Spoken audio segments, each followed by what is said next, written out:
So this is gonna be my least viewed video, strap in. Some of you guys know that I like My Little Pony and not just Star Wars. It's really subtle, but it's there. Well, every like 10 years they reboot the My Little Pony franchise. It's tradition. And we're coming up on the newest reboot cycle, which would be Generation 5, G5. And I guess it is going forward because some hackers leaked a bunch of content, allegedly from Hasbro, about how it's all gonna go down. And that's not okay. But I read it. It was super interesting to see all the inside talk about how they were going to change the show. And to me, the most interesting was the Applejack Problem. See, the current My Little Pony has 6 characters, and they're all kind of common personality archetypes. So you have like the tomboy and the bookworm, and then the 6th one is just a cowgirl. Like cowboy is a personality type. And this is a thing that I guess didn't resonate well with little girls, go figure. But what they were discussing in the emails is that this might mean some major changes to Applejack. Like getting rid of her, or making her an antagonist, or making her a boy. And they were like, whatever we do, we definitely should not make her Southern or a farmer anymore. And I was like, no, we can't lose Applejack. Like, can make her what? Like the song and dance pony? Applejack is the weirdest thing in My Little Pony, and she can't go anywhere. And I was like, how would I solve the Applejack problem? And it all kind of snowballed in my fevered mind, so hear me out. Here is my Generation 5 reboot of My Little Pony. So first I'm going to start with the setting. I really like the current vibe where it's high fantasy, but the My Little Pony series that I grew up watching was My Little Pony Tales. And My Little Pony Tales is a very weird show. In that series, there was no magic. They just kind of went to a school. It was actually entirely incidental that they were horses at all. It was just kind of horses in a high school. Actually, can that be what we call my reboot? Can it be called Horses in a High School? But anyway, I think having school-age characters is a really good idea for a kids show. Kids love boarding school stories, and having your characters in school means they can learn new skills and sneak around and break rules. So they're basically at Horse Hogwarts, and the school can be in a castle. It can be a purple castle. You can make it out of that sick clear plastic with sparkles in it, and the school is in like a lush valley with a spooky forest next to it. So the alleged emails suggested that unlike other reboots, they actually want to keep the current cast of 6 characters. They just want to change them a little bit. So in my reboot, these ponies have all come to the school from different pony kingdoms. They're all different kinds of ponies. Just think of the toy line variety, okay? You can have color-changing hair. You can have metallic ponies. You can have ponies that smell like dessert. I don't know how you convey that in animation, but so this school is founded by the beautiful Princess Celestia, and it is a school of pony magic. And the school is called Sparkle Swirl Academy, the Pinwheel Rainbowberry School of Liberal Arts, Pony Magic School. Working title. You're probably immediately like, wait, if this is a magic school, why are they all here if only unicorn ponies can do magic? Which, that's a wonderful question. In this universe, all ponies have some aptitude for magic, and the ones with the greatest potential have been summoned to this prestigious school. But all ponies need some kind of conduit in order to practice magic. And it's not a magic wand. We're not selling sticks at Toys R Us, okay? It's some kind of awesome jewelry thing, like a bracelet or a necklace or a tiara, and the toys can come with matching people-size ones, and then the little girls can wear the matching magic conduits, and they'll love it. I think of everything. So they need those to do magic, and there's some kind of cool ceremony where they pick out the ones that they're going to use, and that can be in the pilot episode. But since they're just students, when they're not in class, the conduits stay locked up safe with the teachers, which can be like a challenge to overcome. So the ponies have all come to Pony Magic School, working title, and none of them have met each other yet, so let's meet the cast. Okay, so our protagonist is still Twilight Sparkle. They did this weird thing in the current show where they introduced another pony that's like the same character, and Her name is Starlight Glimmer, which is an uncannily similar name. So I'm gonna combine the two of them. Starlight Glimmer is a little less bookworm and a little more mad scientist, and I think that's cute, so I'm gonna go with that. So Twilight Sparkle is very curious. She likes to take the spells that she's given and tweak them and try to invent new ones and improve upon them. She's a unicorn. I don't want her to have wings anymore. She doesn't need them. And I want her to wear glasses. We don't know much about her backstory because Princess Celestia found her in the woods on the school grounds over the summer break,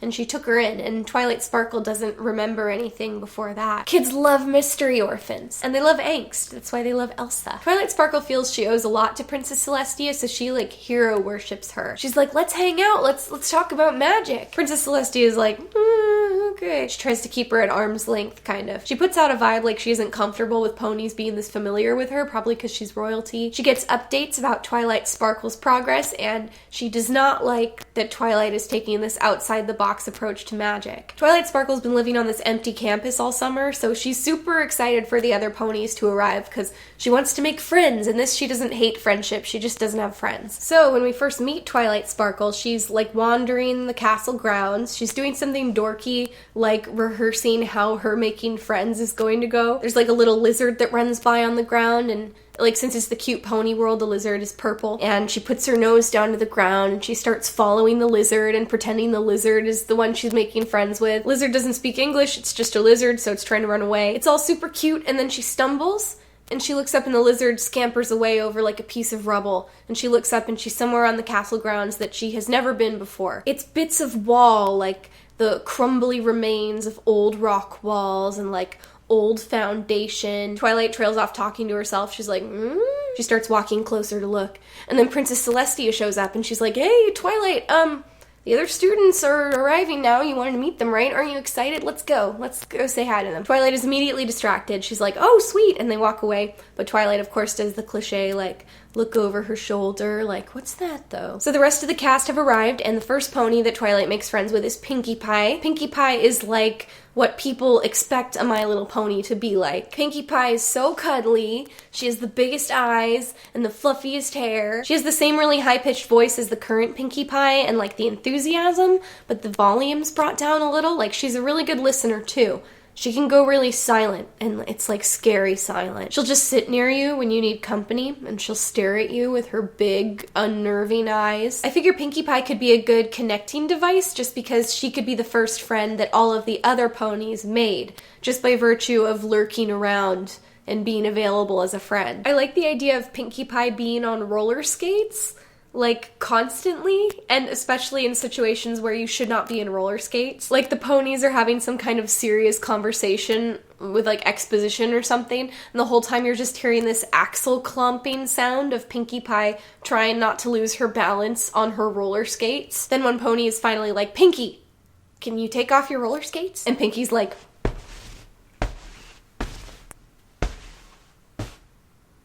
they're part of my shoes. She's a good friend, but nobody really gets what her deal is. Like, you could walk outside and you'd find Pinkie Pie in a tree, and she's just, like, slowly waving her arms over her head at a kite. And the kite is, like, just out of reach. It feels like she could reach it, but she has this spaced out look in her eyes. You're like, hey, Pinkie Pie, what are you doing? And she's like, if you catch a kite, you catch a wish. You're like, okay, Pinkie Pie. She moves like she's made of Play-Doh, like her legs aren't connected to her body. Pinkie Pie is so cute. Her design is really simple, so I'm gonna make her a crystal pony. They're the ones with the clear bodies with the glitter inside. They're so sick. I picture the crystal ponies having like ancient Roman culture.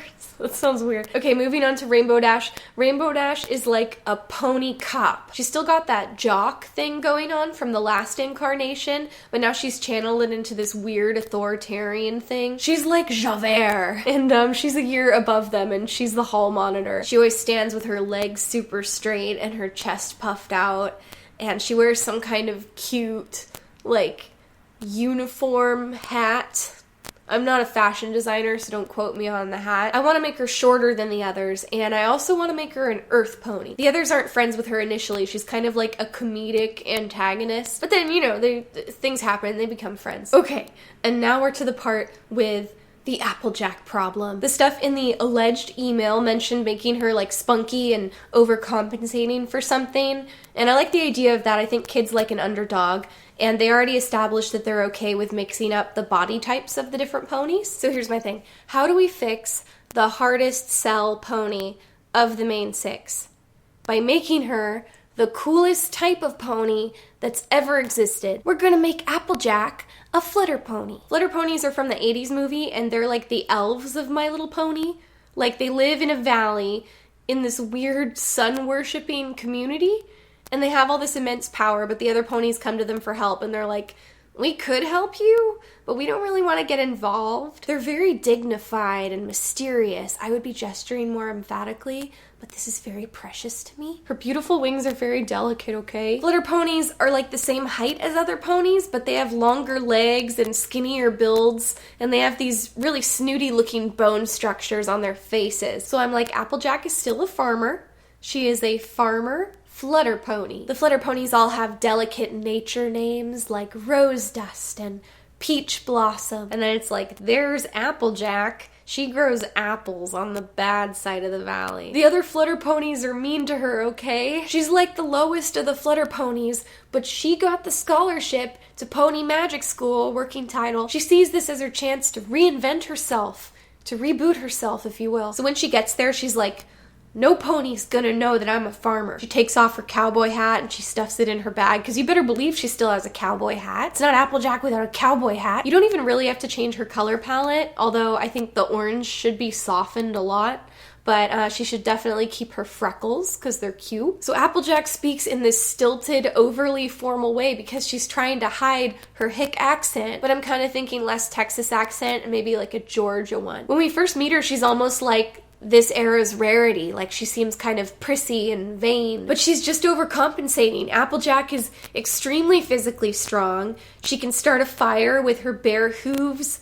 She can navigate by the stars. She can kill a rattlesnake. I don't know. No, she doesn't. She can track an animal. Let's go with that. So she's like this great survivalist, but all of this is revealed sort of begrudgingly. Like, she thinks it's embarrassing, and all the other ponies are like, no, that's amazing. And when she's stressed or excited, her accent comes out a little stronger. Okay, Fluttershy. I hope you're ready for this.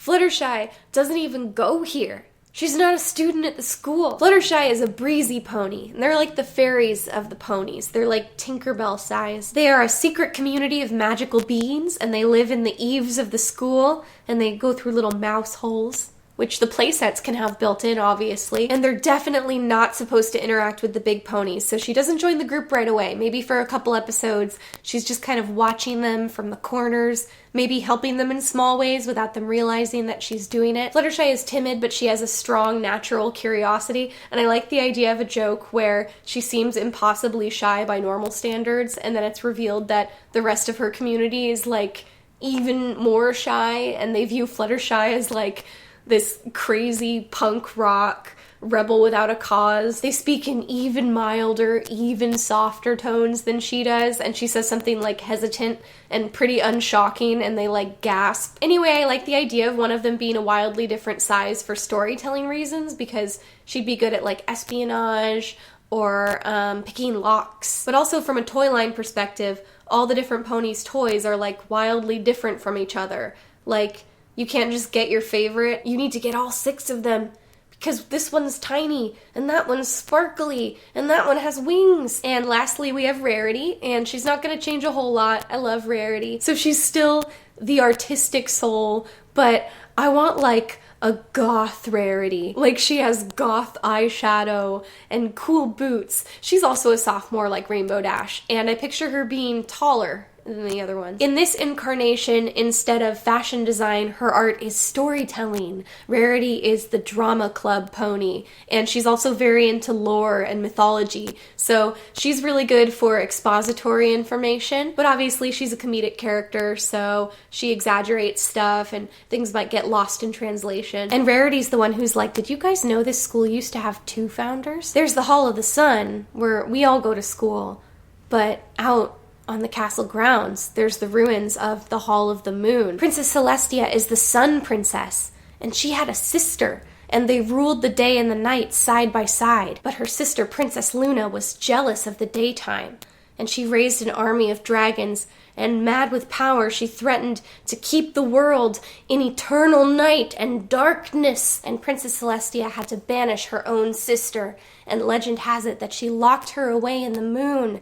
And that's why the craters on the moon formed the face of a pony, because legend has it that that's the evil Princess Luna watching and waiting to return. And then Applejack says in her totally not an accent, "I'm sure Princess Celestia doesn't appreciate you telling stories about her family." And then they get in some kind of petty argument about it, but Twilight is looking up off camera, and Twilight's like, "What face in the moon?" And they're like, "Huh?" Twilight's like, "I don't see any pattern on the moon." They're like, "Oh, you have to look at the craters. It's like, it's a face in profile." And they all look up, and the full moon is just this eerie, featureless orb. The ponies are pretty spooked, but they don't want to admit it, so they're like, "Anyway, we better get back to the castle." For Rarity, I like the idea of her being a glow-in-the-dark pony. First of all, I think it's a cool toy feature, but secondly, I like imagining that she wants to go into her room and wallow, and she draws her big velvet curtains, and then her whole body just starts glowing lime green. The glow-in-the-dark ponies live in underground caves. It's like bioluminescence. Okay, anyway, I've talked about this longer than anyone wants to tolerate listening to it, and I'm not going to do like a whole play-by-play rundown of the pilot, but basically, the ponies' paths all cross, they become friends. Friendship is magic. But emphasis this time on the friendship more than the magic. This is weird, but I feel like the strongest scene from the latest incarnation of My Little Pony is this scene where they're on a late night train ride and they're all supposed to be asleep, and they start having this whispered conversation and they're giggling and stuff, and then the dragon character is like, "Can you guys shut up because I'm trying to sleep?" And then one of the ponies is like, "Well, someone's feeling huffy. Huffy the magic dragon." And then they all start giggling uncontrollably again. Even in the context of that scene, it was supposed to be a dumb joke, and I just, for anyone that's ever been to a slumber party, you know what that moment is like. Just being in an absurd situation with your friends and the excitement and the camaraderie of that feeling. I think you can do good character-driven stories and adventure of the week stories without them feeling like they're low stakes or filler episodes. And it would be a linear story, and their relationships would continue to grow because they're not just like a group of friends. They're like individual friendships with each other. And there's so much more. I haven't even gotten into their individual magical talents or Princess Cadence and Shining Armor, because yeah, they're here too, or the boy characters who would really round out the group, or the rival schools. And you might be like, where's Princess Luna though? The most popular character, Princess Luna, she didn't even show up. What's her deal? And the whole point is that that's a twist, but you probably figured it out already because it's for kids, and I was planting the hints there. Did you figure it out? It's there. It's all there. So anyway, that's why I think Applejack should still have a cowboy hat.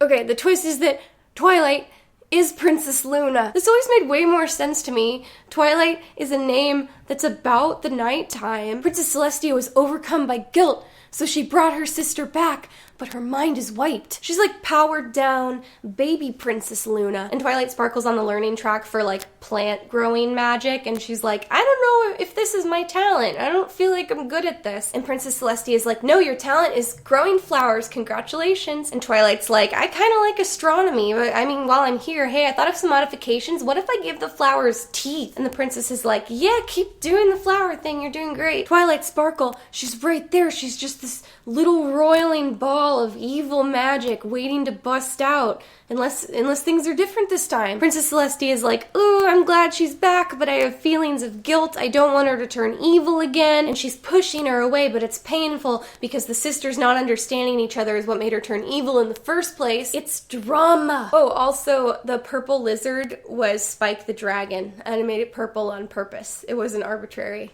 Psych.